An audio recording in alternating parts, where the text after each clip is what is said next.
Welcome to Manifested Publishers. Welcome learners, my name is Stephen Kariungi.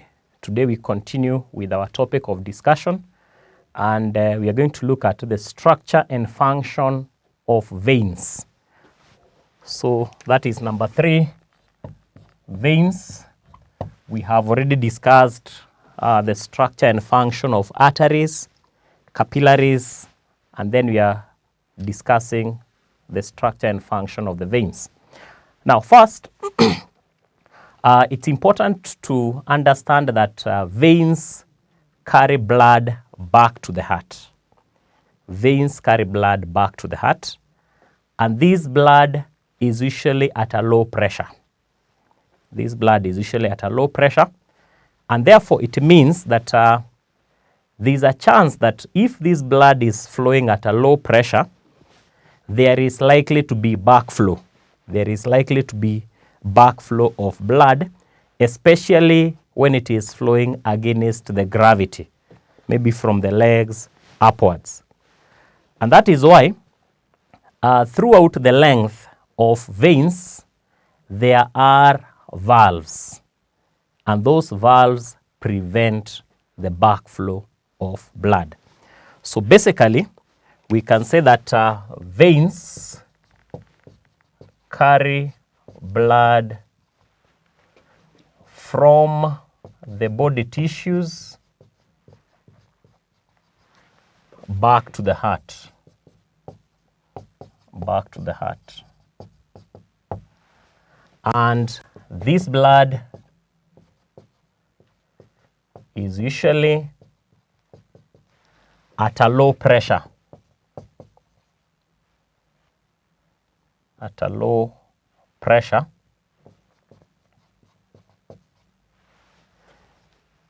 Hence, the likelihood of a backflow. So to prevent the backflow or the blood flowing backwards,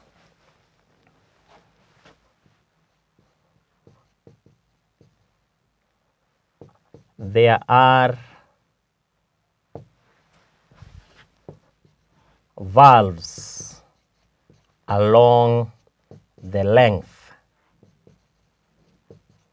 of arteries. No, sorry, along the length of veins. We are discussing the veins. Along the length of veins. So it is important that we look at the structure of a vein.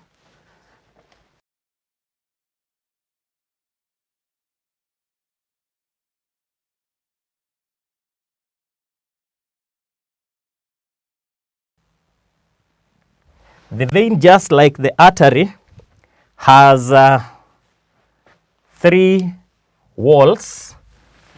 There is the endothelium, that is 1 cell in thickness. There is the middle wall, which is the smooth muscles and elastic fibers. And then finally we have the collagen fibers. These are the same layers that we have in an artery, except that in a vein, these layers are thinner. The wall or the entire wall is thinner compared to that of the artery. And where the blood flows, we have the lumen. And in this case, we can see that the lumen is wide. So there is a wider lumen, and that means that there is a bigger space in which this blood is flowing, and that's why there is likelihood of a backflow occurring within a vein. So this is the structure of a vein.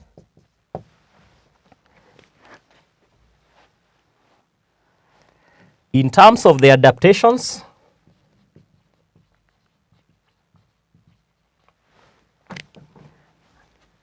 is that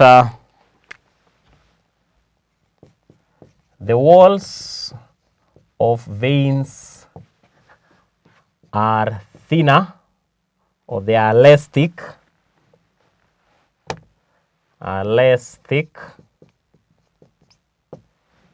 because veins carry blood at a low pressure. So the walls are less thick. But the lumen is wide, so they have a wide lumen through which blood flows at a low pressure. Also, throughout their lengths, veins have valves throughout their length to prevent backflow of blood. So basically, those are the adaptations of a vein. The walls of the vein are less thick. They are not so thick like those of arteries because veins carry blood at a low pressure. They have a wide lumen. The space in which the blood flows is very wide, and that is because the blood is flowing at a low pressure. It leads to a low pressure because it's a very big cross-sectional surface across which this blood is flowing. Along the length or throughout their length, they have valves to prevent the backflow of blood. So that being the case about the veins,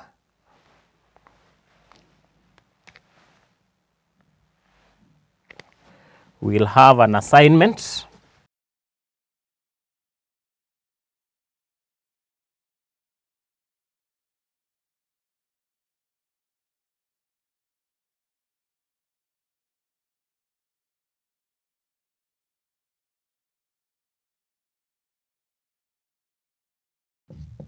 So the assignment, the first question, explain why veins have less muscular walls compared to arteries.